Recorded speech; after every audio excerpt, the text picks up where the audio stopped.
Start. महोदय,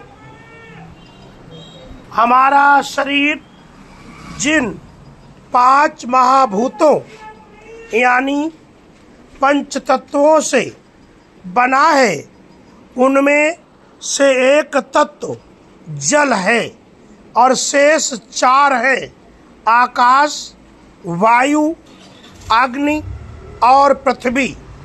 विज्ञान के अनुसार जल में 2 भाग हाइड्रोजन और 1 भाग ऑक्सीजन होता है। इस भूमंडल में पृथ्वी का भाग 1/4 है और जल का भाग 3/4 है। मानव शरीर में भी 70% जल और 30% शेष सब हाड़, मांस, रक्त आदि हैं। इस अनुपात को देख कर ही जल की महत्ता और उपयोगिता का पता चल जाता है।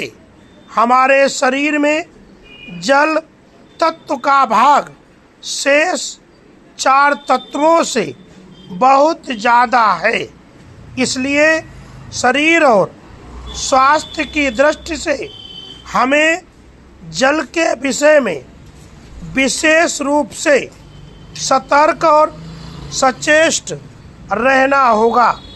यह कहने से काम नहीं चलेगा कि जल के विषय में कुछ कहने की आवश्यकता क्या है या कि इसके गुणधर्म और सेवन पद्धति पर भी क्या विचार करने की आवश्यकता हो सकती है।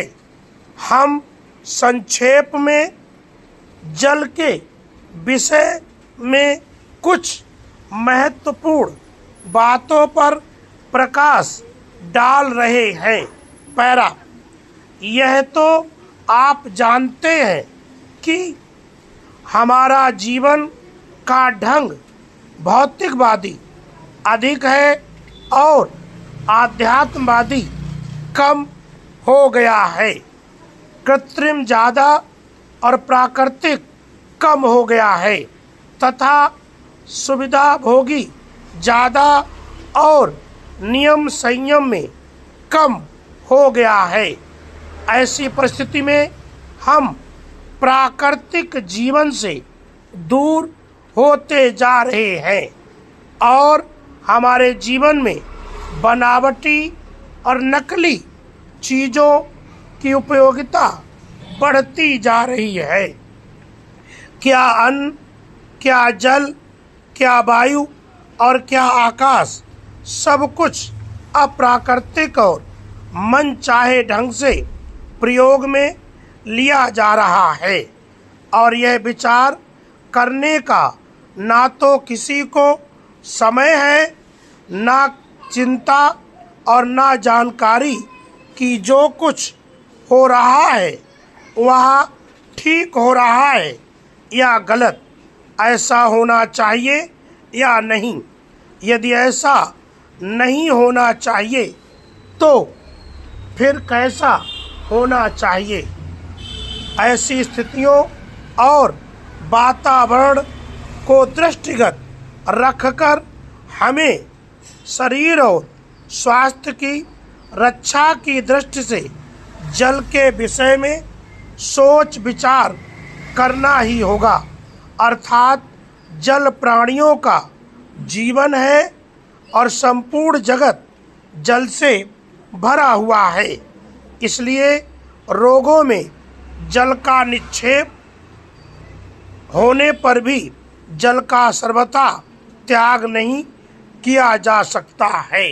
पैरा, जल की महत्ता इसी से सिद्ध हो जाती है कि तीव्र प्यास लगने पर भी यदि जल ना मिले तो प्राण व्याकुल हो जाते हैं। एक बार अन्न के बिना व्यक्ति जी भी सकता है, एकदम मर नहीं जाता, पर जल के बिना तो जीना कठिन है। पानी प्राणियों का प्राण है। तीव्र प्यास से बेहोशी हो सकती है और बेहोशी से जान जा सकती है यदि प्यास बुझाई ना जाए।